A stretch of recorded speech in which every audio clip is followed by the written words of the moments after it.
Hi, my name is Neil Kelleher.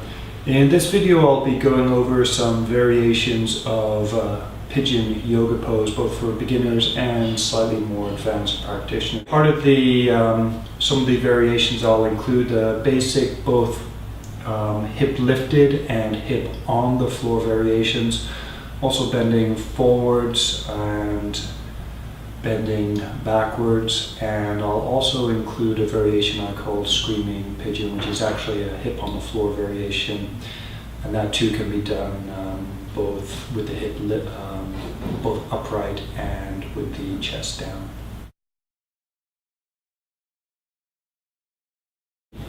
Basic setup for pigeon: if you start with your legs crossed, you can just reach one leg back behind you, and what I'd suggest is important is having the front knee out to the side of the hip. So rather than being inside the front hip, position the front knee outside of the hip. And this is both with the hip lifted and with the, this is both with the hip down on the floor and with the hip lifted.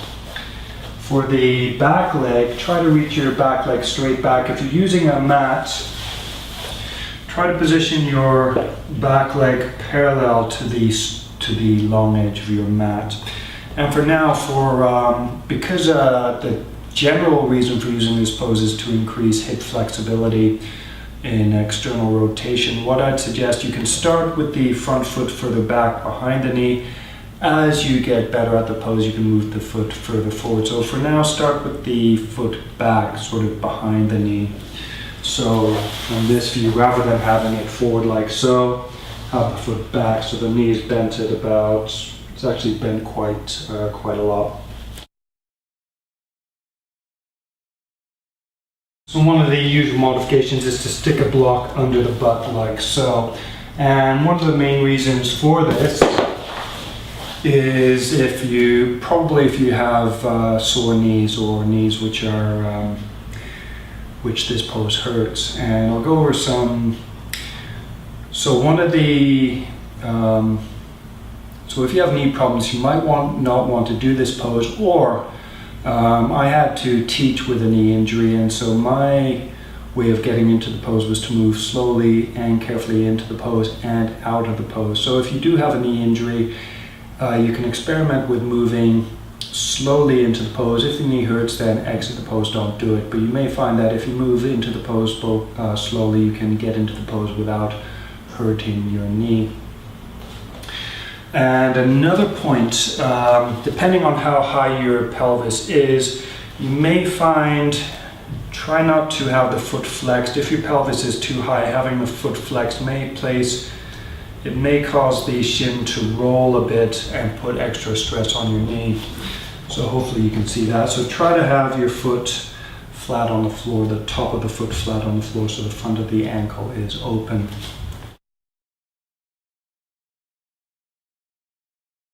Now then, one basic exercise I teach, and this can help you move away from having to use the block, is to practice lifting the hip. And one of the ways to do this is to first have the hands on the floor and then simply lift the hip and then lower it. And in this variation, you're using your hands to support the upper body. The next trick is to press the knee down and focus on lifting your hip without using your hands.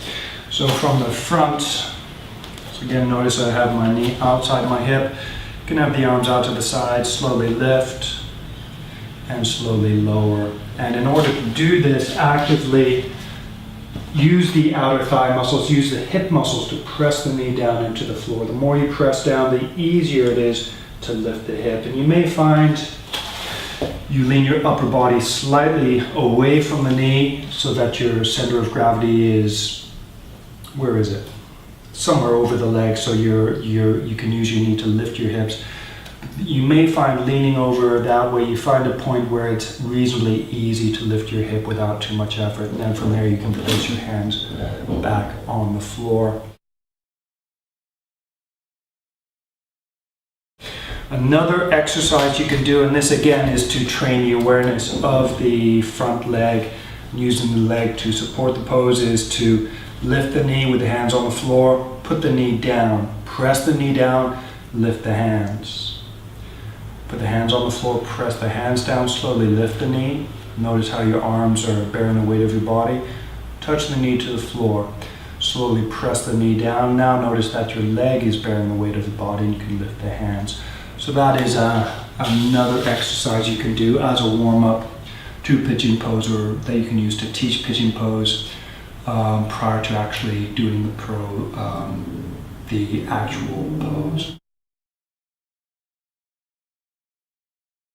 So one variation of pigeon we'll go into with the hip lifted is to do a back bend, and with that, so with one leg forward, knee outside the hip, you can reach the other leg back. Try to orient the back leg so that the knee points straight down.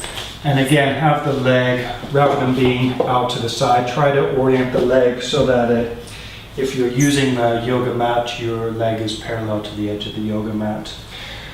Now with your hip lifted, you're pressing the knee down. What you can try to do, you can tilt side to side. Try to find a position where your pelvis is level from left to right. So not this way with the front leg hip dipped, and not this way with the back leg hip dipped. So try to find a place where your pelvis is even from left to right. From there, you can use your hands. Press your hands into the floor to move your rib cage up and also back.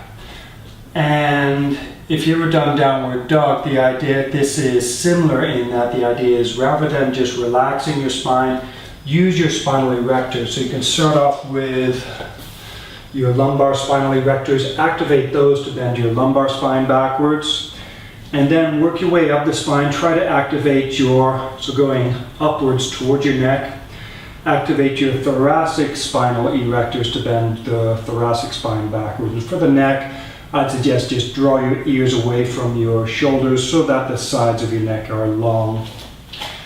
And for now, rather than lifting the chin, just pull the chin down. Try to open up the back of the neck. So lumbar spine, activate the spinal erectors, bend it backwards. Thoracic spine, again, activate spinal erectors, bend the thoracic spine backwards. As you do so, you'll notice that your chest opens and expands. And when you bend the lumbar spine backwards, you'd actually be lengthening your belly. Now from there, squeeze your butt cheek, this leg, the back leg, squeeze your butt cheek, activate the back of the thigh. So all of this is almost pulling up on the back thigh, and that you may find will help your pelvis to sink down, and that can be the goal in upright pigeon. Your front leg's the foundation, your pelvis is moving back and down, staying level, and so that your pelvis has room to move back and down, the back leg reaches back. So again, use your arms, lift your rib cage, push it back, use your spinal erectors, bend the spine backwards, activate the back of the back leg. So here, butt cheek, thigh, you can pull the thigh bone up, at the same time push the back foot back. Hold for any number of breaths, breathe deeply, inhale, exhale. You can push this knee down a little bit, inhale, try to reach back a little bit further. And exhale, and then relax. And then from there, you can move into the other side. Another variation of pigeon with the hip lifted, with the pelvis level from left to right, is to bend forwards. And here again, you can start with the foot back. And actually, I like to do this in a set of 3. So start with the foot back behind the knee, maybe even with the pelvis, maybe a little bit more forward. You can play around with this. So lift the hip, reach the back leg back, and lie down. So initially you can use your hands, rest your chest on your shin. You can put your chin on the floor, and then from there, relax your chest down and reach your hands forward. It can be a little bit like downward dog. Rather than reaching your hands all the way forward, bring them back just a touch so your elbows bend a little bit. And then straighten your elbows so that your hands push forwards. But rather than letting your hands slip forward, use your arms, use your shoulders to push your rib cage back. So here again, the emphasis is on reaching back, away from your hands, away from your knee. So here you can lengthen the neck first, Use your shoulders to push your rib cage and pelvis back away from the knee. Again, keep your pelvis level from left to right, so rather than sinking the front leg hip or sinking the back leg hip, try to keep your pelvis level. You can even lift the back knee. You can have the toes reaching back, or you can tuck them under. And you don't even have to have the knee straight. You can lift the knee just enough so that the weight of the leg helps your pelvis to sink down.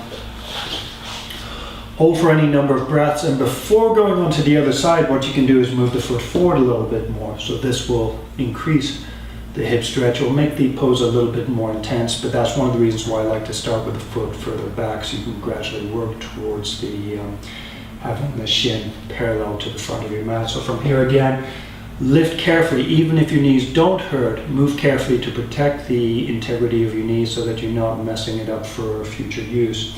Press the knee down. Lift the hip. Gently, slowly make the pelvis level from left to right, and gently, slowly point the back knee down.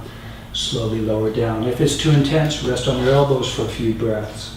Keep your front knee pressing down. Then when you're ready, you can widen the elbows out to the side, chin to the floor, or if need be, rest your chin on a yoga mat if it's too painful to rest your chin on the floor if you can't reach the floor. From there again, reach your hands forwards and push your hands forwards against the floor so your rib cage moves back, so that your pelvis moves back. So you can imagine creating space or distance between your pelvis and your knee. Once you've done it with the foot about all the way back and midway forward, then you can have the shin all the way forward, shin parallel to the mat, to the front of your mat. One of my students likes to have his foot even further forward. Play around with it, but I'd suggest having the shin parallel to the front of your mat can be sort of like the goal position, the ultimate stretch. From there, lift your hip, go slowly, especially in this position, press your knee down. I like to hold this position for a few breaths, and then you can try placing your elbows on the floor, point your back knee down, and then slowly either widen your elbows to sink your chest, move the hands out to the side to sink the chest is another option. Chin on the floor, can move your hands forward. Here again, my front leg hip is almost on the floor. It's a little bit difficult to prevent, but you can lift the back knee so that the weight of this leg helps the back leg hip to sink down. And again, you can push forward with the hands so that the rib cage reaches back. So that's a 3-step low pigeon variation. In all cases, keep the work at keeping the pelvis level from left to right and gradually work towards a full version. If you are quite comfortable with this position, you might find that you can jump straight ahead to the shin parallel to the front of your mat version. One of my favorite versions of pigeon is what I call screaming pigeon. This is where the front leg hip is on the floor. And to start off with, so straight away the front leg shin can be parallel to the front of the mat. The hip stays on the floor. And I'll do a low version first. And what this can look like from the front is initially just let your chest sink down. You can rest your you can rest your chest on the thigh. You can have the elbows on the floor here, or you can reach the arms forward now to the side. Use the front leg arm to help push the rib cage a little bit to the left. Now from there, the stretch comes, if you lift your chest, you may find that you get quite a deep stretch just by trying to reach your chest to your thigh. But to increase the stretch, what you can do from there is lift up, move your front hand inward slightly towards your knee, and then use this arm, bend the elbow, use this arm to push your body towards your front leg foot, like so. You can go slowly, keep this knee pushing down, also push it forward a little bit like you're trying to push your knee away from the hip. So from here you can gradually work as if trying to smell your front foot. So you could start high and go low, use the arm as a pivot so that you fall out and down towards your foot, or you can bend the elbow Like so. Bend both elbows and then use your front leg arm to push your rib cage to the side while staying low to the floor. This can be a little bit more challenging. As you get closer to your foot, you can move your hand in so that you have more room to push yourself further. Try to lengthen both sides of your neck, try to open your chest, and remember, keep the front leg knee pushing forward and down. You can work at getting your face to your foot. You can also try and get your shoulder toward the foot for an even more intense stretch.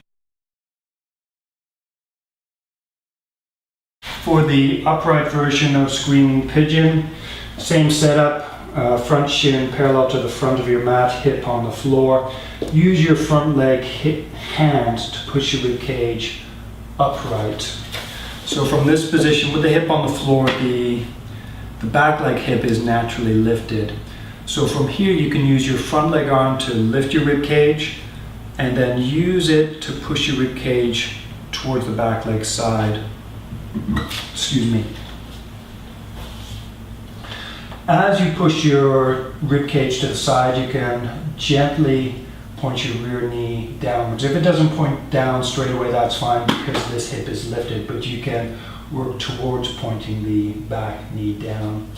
From here, bend your lumbar spine backwards, bend your thoracic spine backwards. Additionally, try lifting your back ribs. You may find that gives you room to bend your spine backwards more. Now you can just hold this pose, use your arms to push your rib cage up and back and gently push toward the back leg side. You can lift the back knee. An additional activity you can do is to turn towards your front leg side. In this case, use both arms to push your rib cage back away from the front leg side. So pull these side ribs back, this side rib cage forward gently. You can even lengthen the neck and try and look over your shoulder. And then from there, turn to the other side. Keep this hip on the floor, try to get the back leg hip down, and you may find it helps to lift the knee. And then from here, this time, this rib cage, this side of the rib cage moves forward, this side of the rib cage moves back. Try to keep your neck long, look back over your left shoulder. So there are a couple of variations of pigeon. Hopefully you'll find that helpful for increasing hip flexibility or just making it easier to do pigeon pose in general. Probably the most important point I would suggest is actively pressing the front leg knee down so that your front hip, so your front leg is stable.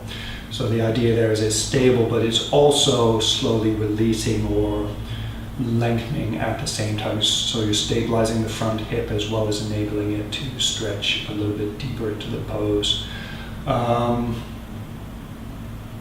Apart from that, I think that's it. If you have any questions, please use the comment form on my website, sensationalyogaposes.com. Thank you very much.